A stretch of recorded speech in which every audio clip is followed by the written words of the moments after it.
xoolee par exemple Grand Yoff ba ma nekk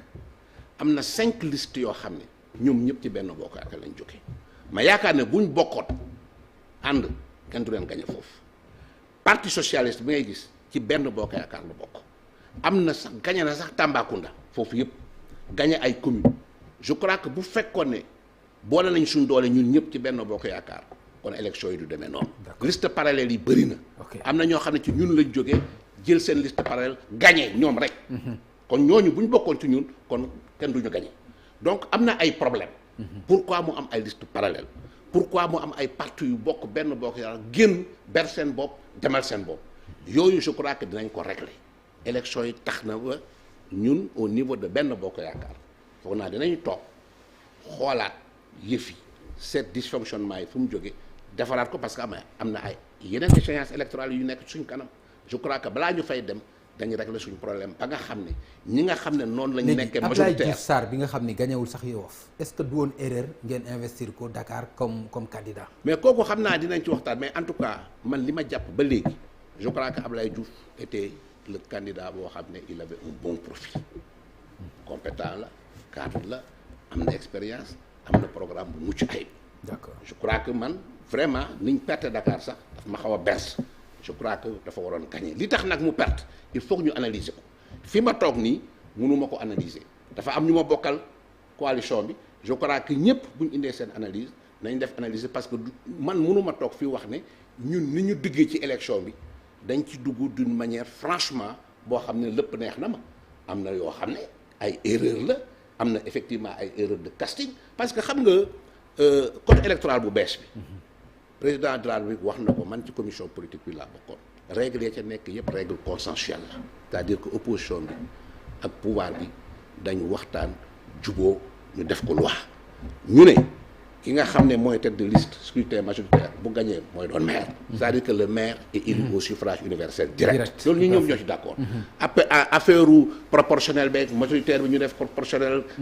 55% majoritaire 45% yooyu yëpp dañ ci waxtaan daal di ci jot ci jub mais su ma jëlee par exemple ne dañuy d'accord ci ne maire bi dañ ko war a élire au suffrage universel direct mooy maire bi ngay tànn dafa war a doon nit koo xam ne rassembleur la en général un politicien doit être généreux dafa war a nit ku baax xol bu yaatu war a nekk compétent parce que ñu ngi dem ci jamono boo xam ne mais nit koo xam ne jàngoo et tout ça waroo jiite yenn affaires yi nañu waxante dëgg dafa war a nekk nit koo xam ne aussi dina présenter programme population yi pour population yi daal ci d'accord kooku parce que nit ki jiite liste yi dafa am importance ci élection yi est-ce que respecté nañ yooyu critères ci ñun suñu ay choix je crois que am na ay milliers yoo xam ne am na ay candidats yoo xam ne remplir woon ces conditions là donc ñun daal dinañ toog waxtaan li nga xam ne yëpp moo tax ñu perte élection bi dinañ ko xoolaat objectivement defaraat ko pour ñu dem ci leen élection pour mun ko gañ Moustapha yow fekkee la ci boole yaakaar naa waaw man de mais personnellement bëggoon naa aussi ñu jàng nga wax ma lan nga ci mën a kii xam nga man jàpp naa ne ba léegi Sénégal defaguñ décentralisation ba léegi politiciens yi ñooy nekk ci conseil municipal yi ñooy nekk ci conseil départemental or constitution bi li mu wax dafa décentralisation dafa mën a permettre citoyens yi ñu mën a participer aux politiques publiques mais malheureusement ba suñu jotee tey politiciens yi ñoo nekk ci conseil municipal deuxième chose bàyyi ngañ Sénégal soxlawul 601 collectivités territoriales regardez une ville comme Dakar 19 communes Dakar soxlawu ko arrondissement yi nekk ci réew mi la ñu war def ay communes bu ko defee ñu yaatu am ay moyens yu ñu liggéey. deuxième chose mode d'élection des conseils municipaux dañ ko war a changer bàyyi ngañ dëkk boo dem ci Sénégal commune boo dem am nay quartier am nay village war nañoo wut mécanisme yoo xam ne ñooy représenté seen quartier ña nekk ci quartier ba ñoo leen koy tànnal seen bopp ñi représenté seen village ci conseil municipal bi ña nekk ci quartier ba ñoo leen koy tànnal seen bopp loolu la Gambie gii du def gis nga loolu bu ñu ko defee la muy jëkk a jur mooy dañuy génne politiciens yi ci la gestion des collectivités locales sax gis nga bu ñu leen ci génnee xuloo bi jeex parce que nag population yoo xam nañ fan la seen njëriñ nekk bi ci des am na loo xam ne peut-être dans l'avenir maître war nañ ci mën a discuter mooy faire de tête comment faire pour investir le maximum de jeunes dans les collectivités territoriales ni ñu def ba am parité 50-50 jàpp naa ne war nañu wut benn nombre boo xam ne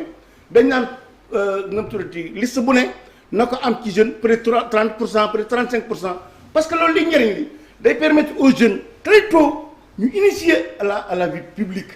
très mieux beneen bi de seen présence dans les conseils municipaux ça va être dissuasif pour les maires pour ñu def loo xam ne waruñu ko def kon encore une fois malheureusement le débat pour la campagne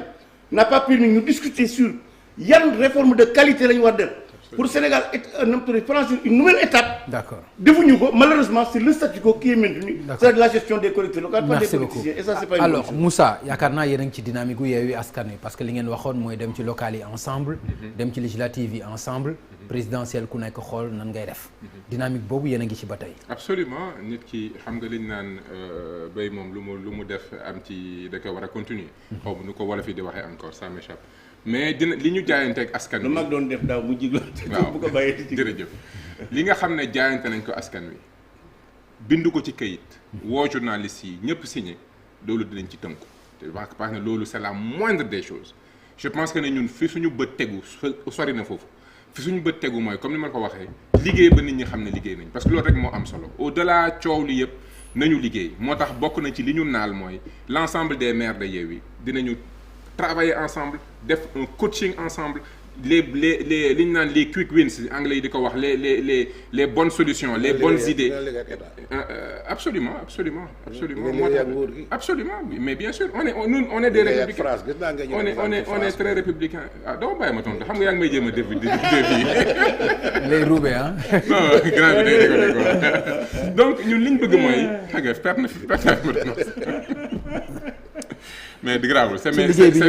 années tey moom je vous ai suffisamment titillé que lu ngeen def li ngeen di tënku maire Benno yi voilà dinañu travailler ensemble parce que dañ bëgg nit ñi fu ñu gisee maire Yewwi Askan Wi xàmmee ko ci bilan wam ci exécution am ci liggéeyam donc ñun ñëpp cadres yi dinañ ci taxaw accompagner leen le maximum ci formation ci accompagnement ba noppi pour que population yi am li ñu bëgg doyen dafa wax lu am solo man je suis resté sur mes fins parce que débat wu décentralisation dafa am ay questions yu am solo quand Macky Sall bi ñuy wax naan territorialisation des politiques publiques quand le fait territorial dicte l'organisation de l'espace public ak la mise en œuvre des politiques publiques mooy nag territorialité dafa am solo mais Macky Sall li mu njëkk a def dafa ñëw supprimer toutes les régions tey boo demee France région mooy chef de file du développement économique au niveau de la décentralisation. On a les régions. Terre bi le département est un fait qui relève de ça n'a rien. En tant que collectivité territoriale, c'est ça. Pas les régions. Les régions existent au Sénégal. Non, on parle de décentralisation, on ne parle pas. Peut-être conseil régional ngay wax. Conseil régional yi nga xam ne ñoom ñoo créé les conseils départementaux. ma yeggali li may wax nit ñi xam nañ Les ko. conseils départementaux, moi personnellement, je suis pas favorable. waaw mais absolument ñëpp ñi xam nañ ko. C'est les compétences. région yi nga xamante ne dañu am dayo territoire par exemple li tax moo tax Ousmane Sonko naan le mandat territorial Casamance ñun bu ñu ñëwee bokk na ci li ñuy proposé ci livre bi le territoire du développement que j'ai coécrit avec le président Ousmane Sonko mooy au-delà de 2024 bu ñu ñëwee on va réorganiser le Sénégal autour de 8 territoires yu viables. Ah bah oui. Au-delà de 2000. bu ñu fi jëlee Macky Sall mii. D'accord, 2024 dañuy réorganiser le Sénégal. non loolu la ñuy ñaan yàlla de. yàlla xam nga yàlla moom loo ko ñaan meelo. donc on veut reconstruire le Sénégal autour de territoires viables li Macky Sall waxoon ci acte 3 te defu ko. Et j'étais là. La lettre de politique sectorielle porte ma signature fii donc li ñu bëgg mooy andiwaat les territoires andiwaat 3 à 4 compétences de plus yu nga xam ne économie lay doon région moo koy gérer département ñu jox ko yenn yu mu yellool ville ñu andiwaat politique de la ville jox ko budget financement de la décentralisation ñun suñu objectif mooy après 5 ans de gestion 5e année bi bëgg nañ toll ci 25% du budget mooy l'objectif de la moyenne mondiale ñuy def décentralisation foofu la suñu bët nekk sori na débat Est-ce qu'il n'est pas nécessaire aussi ñu modifier le code électoral le code des collectivités territoriales ba les collectivités locales ñoom seen bopp mën a ab wutal seen bopp de nouvelles compétences yoo xam ne mën naa bañ a nekk sax ci loi bi voilà parce que loolu war nañ ko mën d'accord c'est une question intéressante j'accepte de discussion mais xam nga décentralisation bokk na ci li tax état di ko nangu mooy compétence yi mu la jox mënoo ci génn maintenant mën nañ ko yokk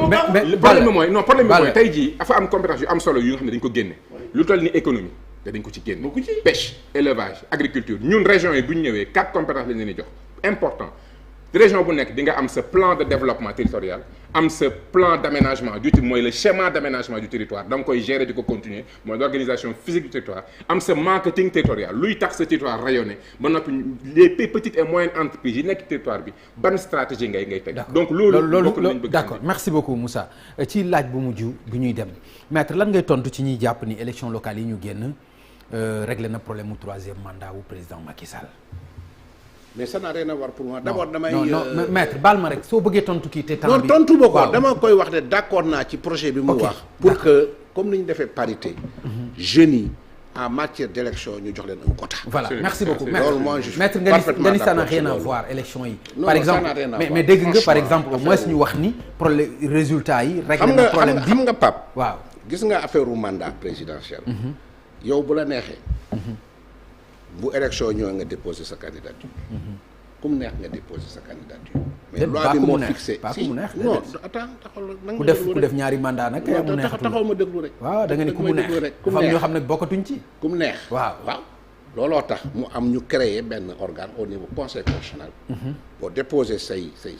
après ñu saytu ko foofu ñoom ñoo koy saytu. d'accord dégg naa bu fekkoon nag ne yow da nga nekkoon président. waaw ñoom ñooy wax ndax jeexal nga. wala jeexaloo. donc ça n'a rien à voir loolu aussi. d'accord ça c'est ce que l'on appelle la recevabilité de la candidature. ça n'a rien à voir. d'accord avec l'élection. merci. voilà merci donc pour moi vraiment ndax loolu ñuy wax rek ndax daf ko réglé wala. ngay jàpp naa c'est-à-dire nañu respecter Sénégalais pour man la question du 3e mandat bu ñu nee. li wote dem bi moo ko réglé c'est qu'en réalité ñi koy wax sax duñu ay démocrates. la question est réglée par la constitution mieux par le président Macky Sall. dama wax toujours ne nit ki war nay mooy di weddiloo kilifaam ay waxam. gis naa ñu bari ñu nekk ci Benno Bokk Yaakaar ak APR nañuy waxe boo ko dégloo dafa mel dañoo bëgg Macky Sall weddi waxam te jàpp na ne kilifa nit warul weddiloo waxam ay kilifa bay ngay su fekkente ne dañoo bëgg ne élection locale yi moo war a régler 3e mandat bi c'est que boobaa ñun gëmuñu constitution de la République du Sénégal su boobaa gëmuñu sax waxu Macky Sall la question est réglée et par la constitution et celui qui a écrit la constitution. bàyyi nga dafa am bëgg dem benn waaye moo la waxtaan ci xew yi amoon Mali mobilisation bu ngand waa ji ne la mobilisation a légalisé la transition de 5 ans ma ne ko li nga wax lu garaaw la parce que mën na boobaa ay nit maanaam ay millions nit mën nañoo wàcc bëgg a légaliser loo xam ne la loi daf koy tere te boobaa day compliqué encore une fois pour man la question du 3e mandat évidemment moi je suis l'une des principales victimes de ce 3e mandat. tout à fait mais waxuma ko parce que dama bëgg di wantewu mais dama gëm ne njariñu Macky Sall njariñu Sénégal mooy bu fi toogee mandat jeexam xam nga lu tax bàyyi ngay ma di ko wax. en 2000 Sénégal dañoo mere Abdou Diouf fal Abdoulaye Wade en 2012 Sénégal dañoo mere Abdoulaye Wade fal Macky Sall